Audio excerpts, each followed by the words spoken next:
welcome back to a new video, and on this occasion is the UAD SSL channel strip. This guide is like a crash course. At the description or the timeline of this video, you have all the chapters. You can learn about something today, skip a section, or just come back on a different day to keep learning. If you like what I do, please like the video. This channel is supported by viewers only.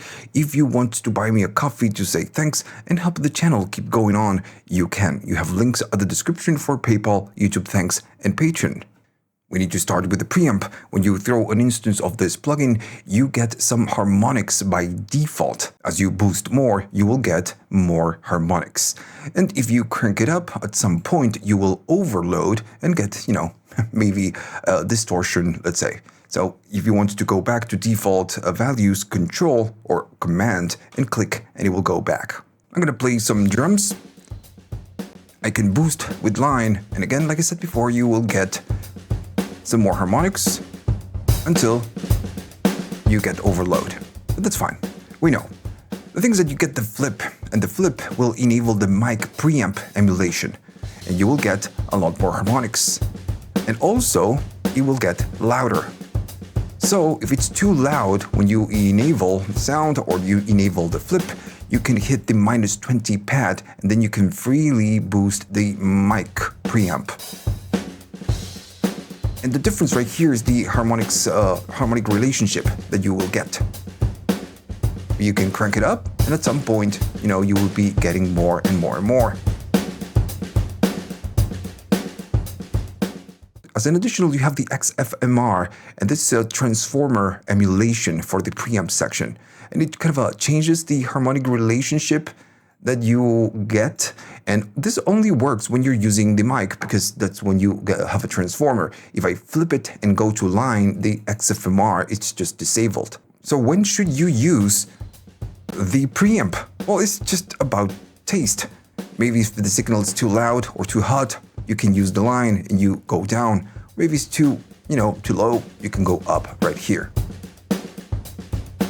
If you want a cleaner type of processing, well, use the line. But you can go into flip, do the -20 if you need to, and then crank it up. You will be getting a more dense sound because you are saturating the input of this plugin. Again, it's an emulation of a hardware unit. It's completely up to you. Right from the start, when you throw this plugin on a channel, it will cut some of the super lows. The filters have an on and off. Notice it says out right here. So when it's all the way down, this means that the high pass and the low pass are completely off. And this saves a little bit of processing power. Also, the filters and the EQ can have a different type of emulation. You have two different types of emulation. You have the black or you have the brown. So if I click here, notice that this is not enabled because you need to enable the EQ, but this will change also the filters between, the black emulation and the brown emulation. The low pass will cut the higher frequencies and is at 12 dBs per octave. So it's not super aggressive, but it's just not super mild, right? And that's fine. The thing is that, again, like I said before, you have two different emulations. Right now I'm using the brown one. If I go to the black one, it's a little bit different, but it's pretty much the same, just a little bit different. And you can go all the way up. Then you have the other one, which is the high pass. And this one will cut the lows.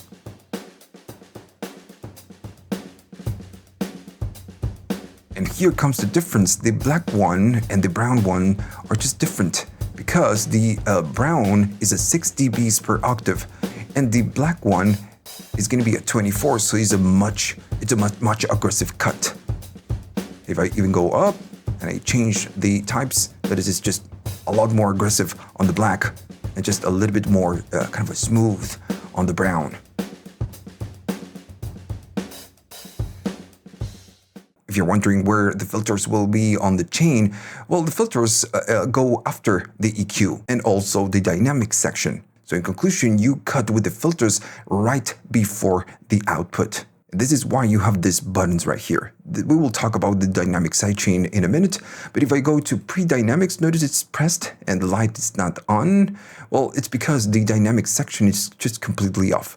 If I turn on the dynamics, now the filters, of course, is after the dynamic, but if I turn this on, it goes on, and now the filter is before the dynamics. We will talk about the dynamic sidechain in a minute, and I also will expand in how to reorder the different sections of this plugin. Let's talk about the EQ. As we discussed previously, when this is on and you need to turn it on from here, if you want it, you have two different emulations, the brown one and then you have the black one. For now, I'm going to use the black one and then I'm going to show you the differences between the black and the brown. You essentially have four different bands, the high frequency, the high mid, the low mid, and the low frequencies.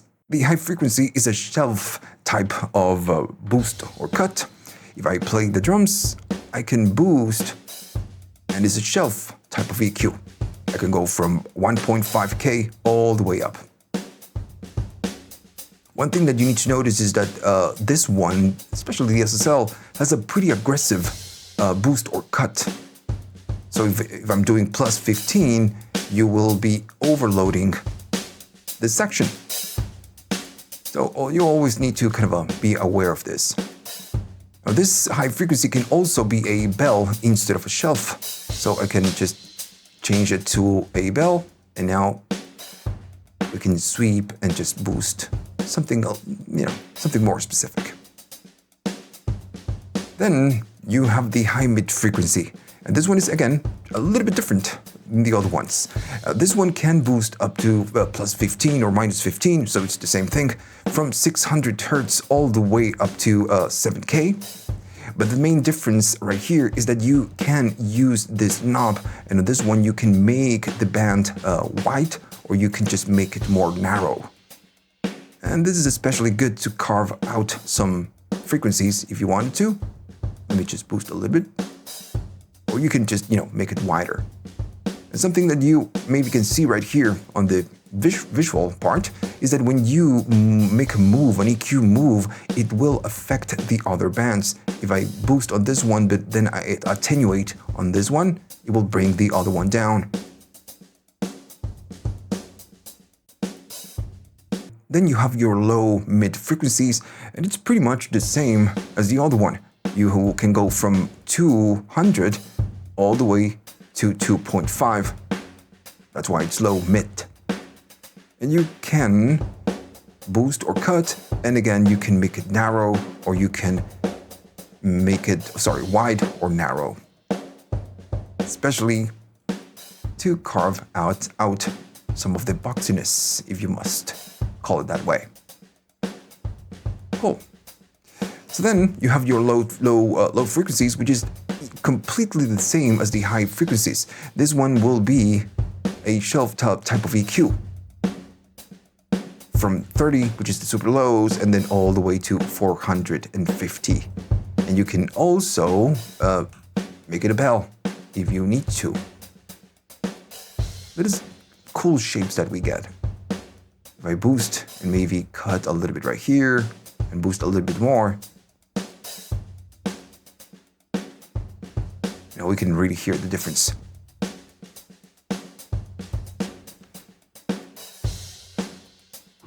I'm going to start on default position, and I will just play something. And if I go right here, just boost, and I change between the black and the brown, there's a tiny little difference, but not that much. If I maybe move it, now it's a little bit more. But you cannot argue that they're pretty similar. If I go to bell, now it starts, we notice a difference. Black is more narrow, the other one is just a little bit wider. And notice that the peak, it's not that aggressive. So that's the main difference. And also, it's a little bit different when we boost or cut. Notice the black one goes up a little bit more, and the brown one, it's not that aggressive. Now, still, on the high frequencies and the high mid frequencies, the main differences are not that obvious, let's say. We can see them, but still, they're pretty close. So when we get to the low mid frequencies and the low frequencies, this goes. This is completely different. If I boost and I change it, notice that it's even changing the frequency. It's because we are closer to the lower frequency, so we can see a real change right here.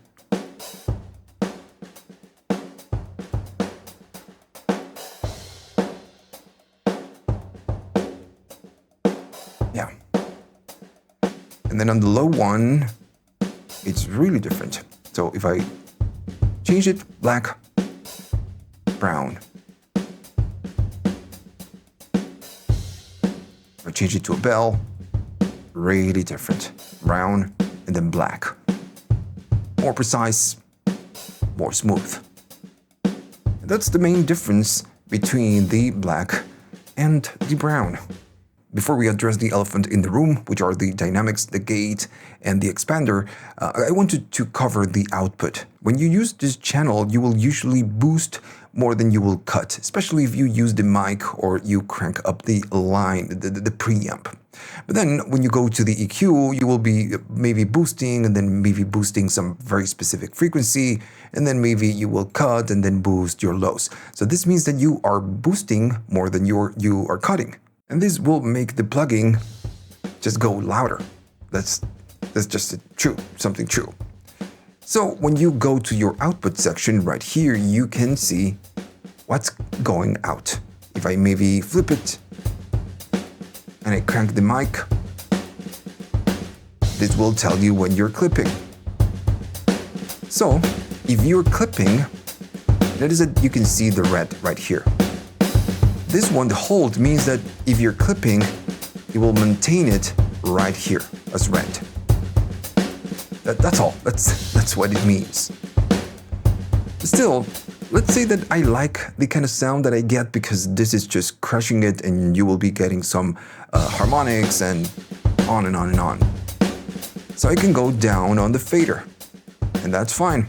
I can just match the incoming with the signal that it's just going out. Now notice that you have a fader and you have an output right here. If I'm able to handle how the sound goes out of the plugin with the fader, why do I get an output? What's the difference? So this output can boost or attenuate without changing how the emulation sounds.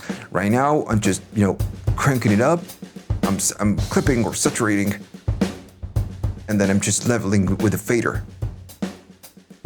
right? But maybe I just don't want to do that because this changes how the output goes out. I want to keep it on clipping. If I leave it like this, I cannot, go down in volume. Well, the output can go down in volume. Now we can normalize how the output or how the sound goes out of this plugin without moving the fader. And I'm keeping this, clipping state, let's say. And this is why you get the output. This one is a clean type of output. It's not part of the SSL channel emulation. And if you are a beginner, I cannot stress enough the importance of always checking your fader and checking your levels. If something like this loudness comes through this plugin, when you enable it, if it's still too loud, just go to the fader, go to the output, and try to match it. And okay, so let's talk about the compressor. If you are experienced, I'm not going to teach you anything new right here. The compressor is very simple, and you don't have a lot of controls. So I'm going to play some tracks. If you want to turn on the compressor, you need to click or press this button, and this will remove the entire dynamic section from the chain. Again, simple controls. You have a threshold, which means when you start compressing, if you keep going up, notice that the lights will let you know how much you are compressing. If I go really wild, it's going to be a lot more. Then you have a release, and the release goes from 0.1 all the way to 4 seconds. And the attack, it's program dependent. It goes from, I guess, it's 3 all the way to 30 milliseconds. If you turn it on, you're going to be on fast attack, and we can really hear that it's just compressing a lot. So if I do less, of course it's going to be less. In addition, you have your ratio. I'm going to remove the fast attack, and it goes all the way from 0.1 up to infinite, which is going to be you're going to be on limit land, so you're practically limiting. And then you have a link control to link left and right if you're compressing a stereo type of track.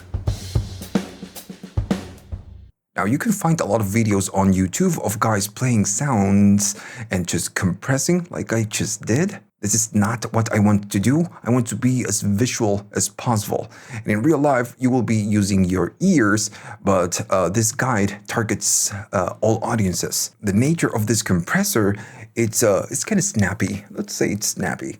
So I got a kick right here. Let me just show you. And this kick has a lot of body. And I made this kick on purpose so we can see how the compressor shapes the waveform. Like I said before, all of this is for beginners if you're learning, and if you do have the experience. Again, I'm not going to teach you anything new. So I want to shape this kick. I'm going to turn on the compressor, and as I go up on the threshold, it will start compressing. But first, I'm going to boost the line just a tiny little bit. And notice that on the representation, the top part, this waveform is a little bit different than this one. Let me go down on the threshold. So this one is the kick going through this channel, and the other one is the kick going through a different instance of the channel that it's not using the compressor. And I'm doing this just to show you the difference between the compressed kick and the uncompressed one. I'm gonna just turn it on, and I'm gonna start compressing. And as soon as I go up, and for now the release all the way down, if I go up, it's gonna start compressing. And there's a difference on the waveform. I keep going up, and we can see that we are doing between 3 and 6 dBs, and we can already see the difference. So you're getting more snappiness, if that's or clickiness from the kick, if that is a word, and also the body of the kick gets attenuated. Let's do a little bit more, exaggerate everything so we can clearly see what's going on. And notice how different the shape from the original one is. Now we have a punch right here, and then everything else gets carved out. So therefore, like I said before, the nature of the compressor is just snappy. It's going to give you that punch, and it will attenuate the tail. And in this case, we are using a kick, so it's a very specific example. Still, when I go, let me go up in volume, just a tiny little bit, we can hear the boom, an oomph from the kick. So that's why we have the release. I'm going to go up on the release.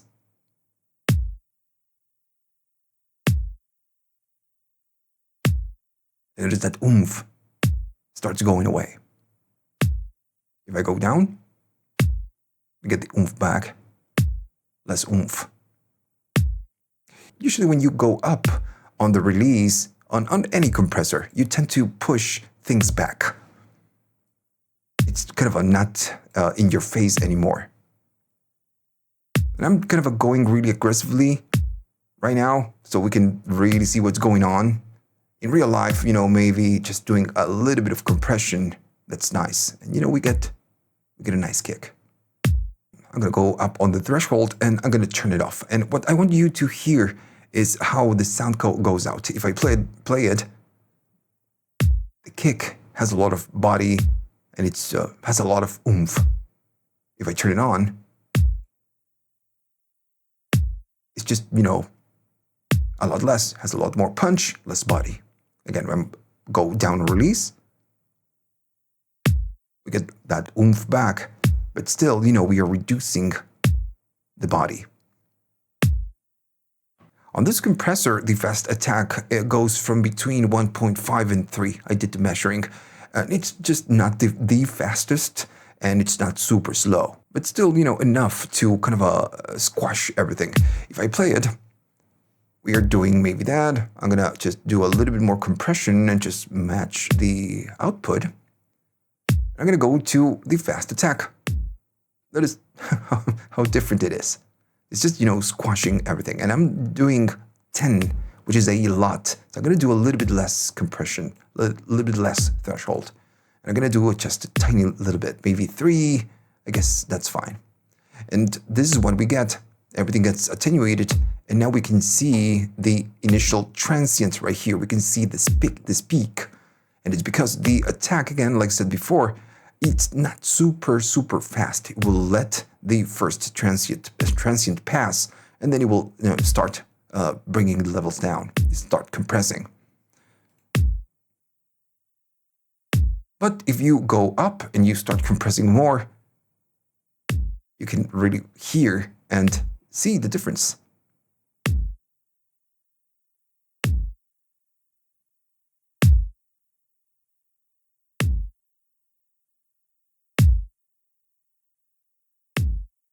Now I'm going to play it back, and I'm going to go almost 10, which is, again, a lot.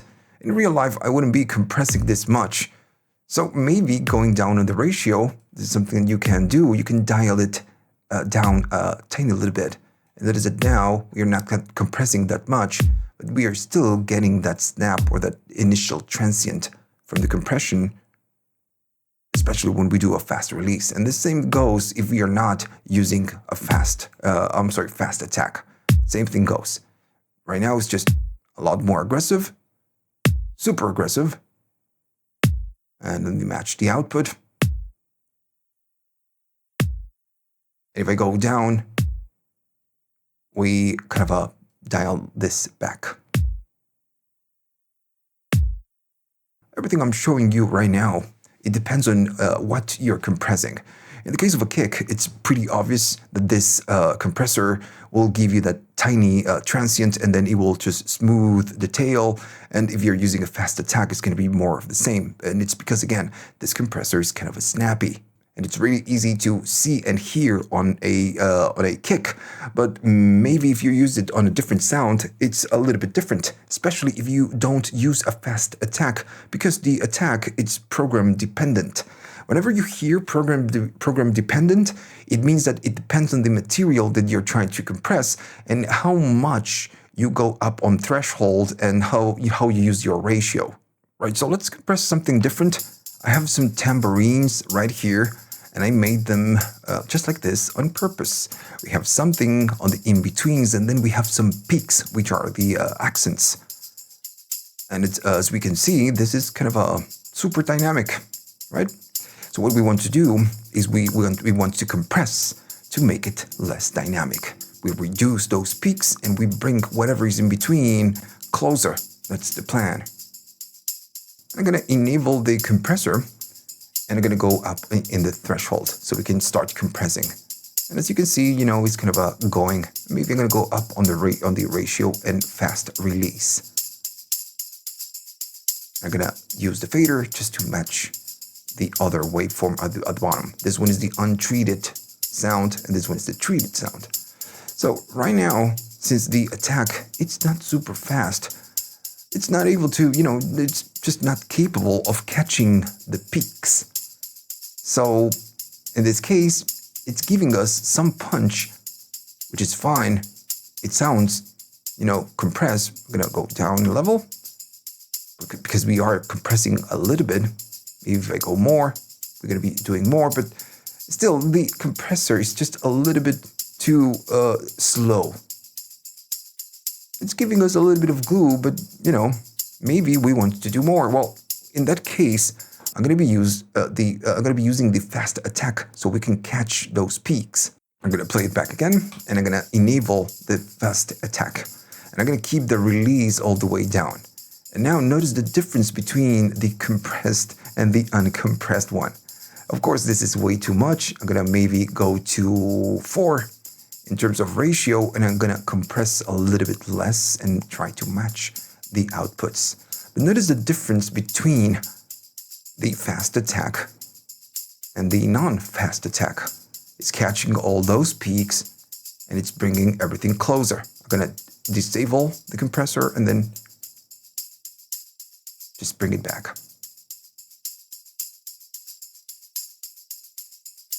Notice it sounds super hyped.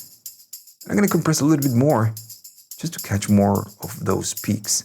And I'm going to go up in level.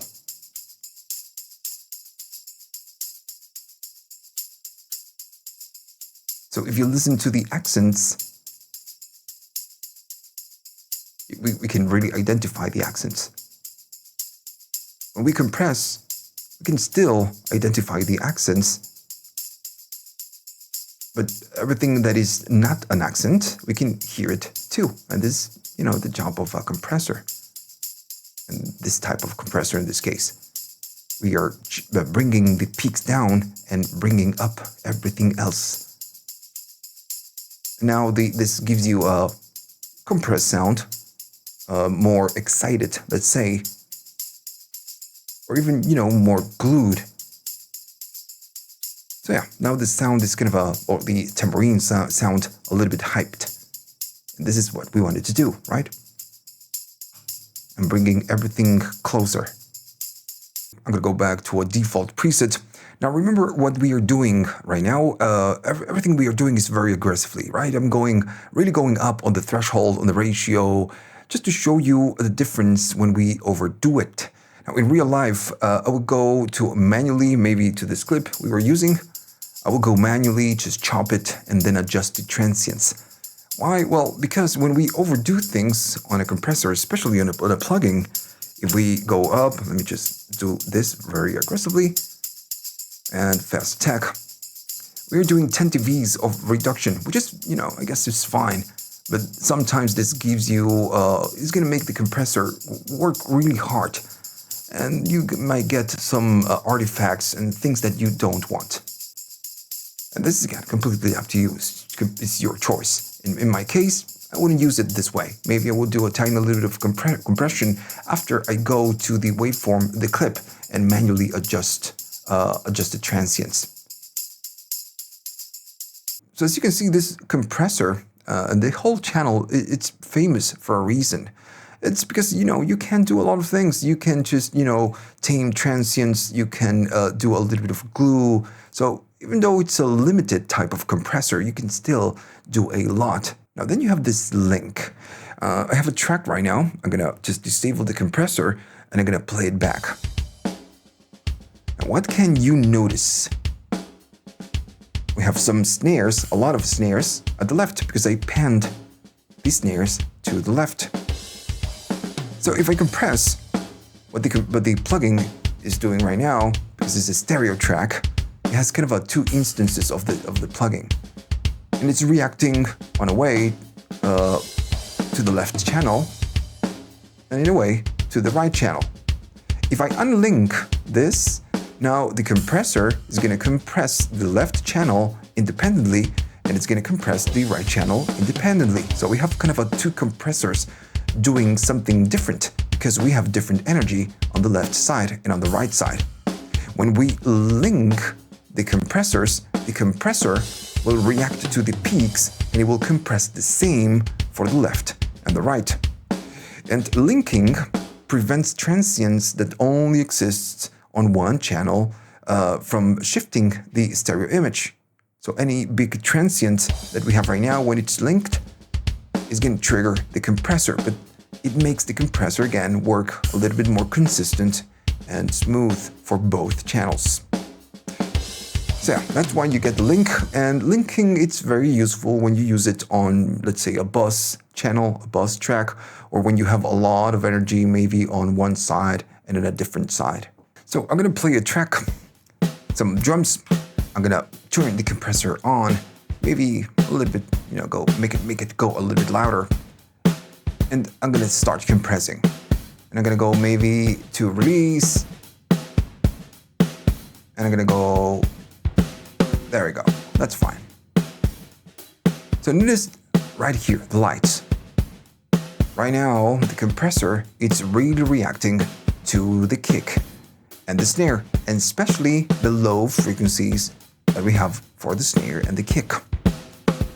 So maybe I just want to remove those frequencies and have the compressor react less to the lower frequencies. And this is why we would use the dynamic sidechain of the EQ or the filters. We can enable this And now the filter, let me just show you, I'm going to turn off the compressor. Actually, I'm going to leave it on, but no ratio. And if I play it, I'm going to cut the lows. Notice that there's no change in sound. No change whatsoever. If I cut the highs, nothing changes. So what we are doing, we are putting the filter on the chain of the dynamics, so we can filter the sound that will go into the compressor. And by doing this, we will make the compressor react less to whatever frequency we are just filtering. I'm gonna again compress. We can hear is reacting a lot to the kick and the snare, and I'm gonna go and cut the lows. If I cut the lows, now notice that the compressor is not reacting that much to the low, to the kick and the snare, because I'm cutting lows. This is what we can do. Super reactive and choppy, but if I remove a little bit of the lows, the compressor is picking less of those frequencies, and now it's a little bit more smooth. This is again why we would use the sidechain. We can use the filters to kind of attenuate the low or the high frequencies, but we can also send the EQ to the dynamic sidechain. And it's the same deal. I can maybe boost the lower frequencies. Now it's reacting a lot to the lower frequencies. Right? No, the same deal. I could go here and just attenuate the low frequencies and have the compressor react less to the lower frequencies. I could maybe go and say, right, I want to remove the lows, but I want to maybe go to maybe 300, 400 and boost and have the compressor really react to the snare like crazy. So yeah, we can do something like that. Instead of cutting, we can boost and have it react to that. Or I can maybe go here, cut the lows, and I'm just giving you just different examples. Cut the lows, now it's less reactive to the low information. I could go here and just boost the highs. So now it's gonna really react to the higher frequencies. And that's it. That's pretty much why you get a dynamic sidechain. With this plugin, we can expand, and we have a gate as well. To enable this section, the dynamics needs to be on, and you need to do exp in so you can use it. Notice that when you go to select, you can use between expander mode, or you can go to gate 1 or gate 2. What is the difference between the gate 1 and the gate 2? Well, nothing. The idea and the controls are completely the same, but they respond a little bit differently. UAD says that the gate 2 was modeled after a later version of an SSL console. So it's just a different version. If you know how an expander or gate works, this might be a little bit boring for you. If you already know what it is, you can just, move forward. Since you might be learning, you might not know the difference between expansion and gate. So they are siblings, compression, expansion, gate. They're all siblings, but we want to use them for different purposes. With a compressor, we compress. If we have something dynamic, we might be compressing to make it less dynamic. Let me show you. I have some hats right here. I'm going to go up in the line. So you can see that at the top is the processed signal, and at the bottom is the unprocessed one. So what we have here is some hats, some just simple hats. And we have some accents and some non-accents. And we can see and hear the accents and the non-accents. What I want to do, I want to bring the peaks down. And by doing it so, we reduce it and we make it less dynamic. So we reduce the dynamic range. I'm gonna do it. I'm gonna go to compressor. I'm gonna enable the compressor. And I'm gonna start compressing. I'm gonna go up. I'm gonna go down on this one. The compressor is in, and I'm gonna go hard on the ratio. So we are doing a lot of compression right here. And I'm gonna go down. I'm gonna go to fast attack. And now we are really compressing everything. So as we can see now, this is how different it is. We can still hear the accents, but everything that is non an accent is much closer to, what was the accent. So we are reducing the dynamic range. This is dynamic and this is less dynamic than this one. That's what we do when we compress. So what is my point? My point is that if we use an expander, I'm gonna for now turn it on and I'm gonna turn off the compressor. If we use an expander, we want to do the opposite. Instead of reducing the dynamic range and make something less dynamic, we expand it. We use it to make it more dynamic. So I'm gonna play it back, and now we have the same than before. I'm not compressing, but I'm using the expander. And notice that you almost have the same controls. You do have an attack, just like the compressor. You have a release. I'm gonna keep it all the way down for now. And you have a threshold, just like the compressor. So if you want to expand the dynamic range, you need to meet the threshold. So you need to go up, and which detecting the peaks or whatever it is that you want to process, it will start, working. Also, you need to decide how aggressive it is. So the range, it's kind of almost like the ratio. It's not the same thing, but this is how aggressive or how much range you want to process.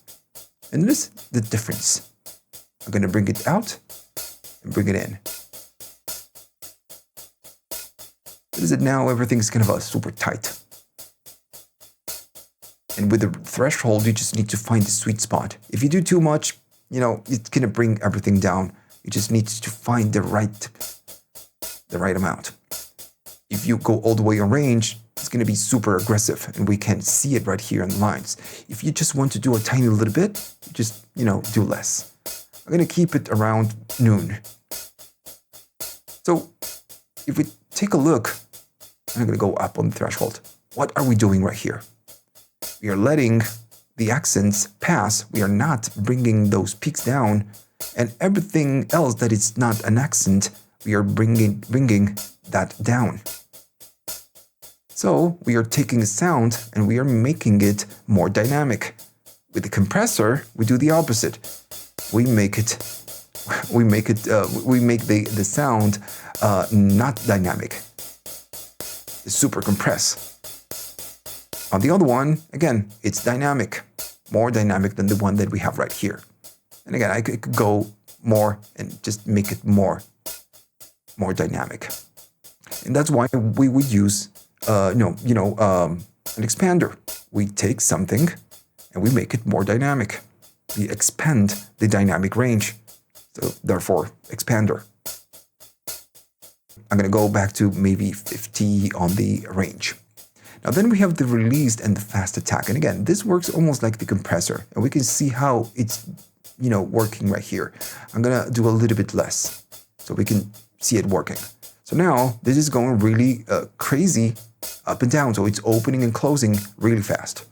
So what I can do, I can add a little bit of release. And now when it closes, it's gonna be a little bit smoother. And we can see in here the more of the in-betweens right now. If I go make it fast, it's gonna be less. Let me make it more obvious. And if I go up on the release, we make it super slow that it's not able to catch the transient and close the gate. But that's fine. I'm gonna keep the release all the way down, and now then we have the fast attack. If I do fast attack, again, just like the compressor, this will detect the transients and is reacting faster to those, transients, just like the compressor. And notice that the transients are a bit more pronounced right now. Let me go up. It's more snappy, right? We hear the transient. If I remove the fast attack, it's like, shaping the snap of the transient. Almost kind of removing it.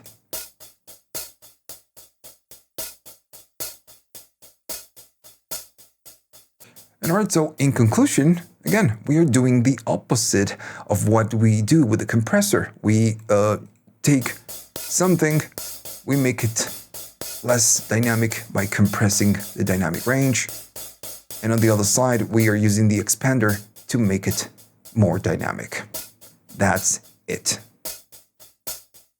What is the difference between a gate and an expander, right? Because they share the same controls and they are pretty much at the same spot. An expander, in lame terms, has a smooth ratio and a smooth knee. A gate is like a limiter. It's very aggressive. So if you want to shape the dynamic range in a smooth fashion, like we are doing right now, you use an expander. Let's say that we want to let pass the louder parts, but we want to kill or just remove everything that it's in between very aggressively. Well, then you go to a gate, and that is what's going on. The gate will open for the loudest parts, which are the accents, and then it will close very aggressively for the other parts. It's not as smooth as an expander. For example, right now on my voice, the voice that you're listening to, it's using an expander. Because if I use a gate, every time my voice goes down, it's going to chop my voice.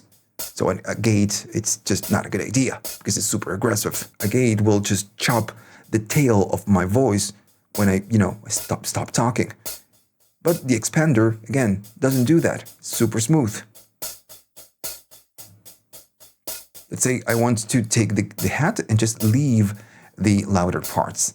So, well, in this case, I just need to find the sweet spot, just like we do with an expander, and then decide how much down we want to go. And notice the difference on the lights when we use the gate. The expander, it just opens and closes. It's a lot more smoother. And if I go to the gate, it's just super harsh.